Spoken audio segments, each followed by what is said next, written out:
What should the minimum wage in New York State be, Mr. Hawkins? We're calling for at least $15 an hour for a minimum wage indexed to inflation.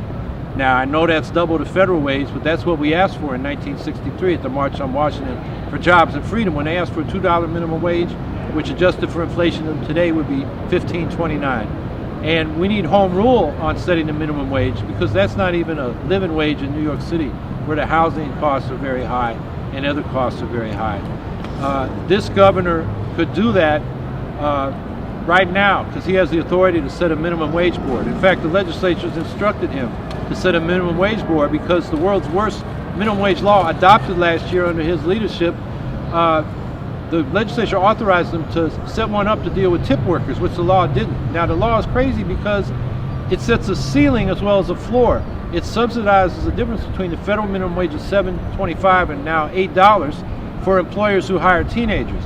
So it creates an incentive for the employer to fire that teenager when they turn 20, hire a new one, and you don't get the subsidy if you pay a penny over the minimum wage. So it's a ceiling as well as a floor. This is nonsense. We need a living wage minimum wage. That means $15 an hour, and in New York City it means more. That means home rule in New York City on setting that wage.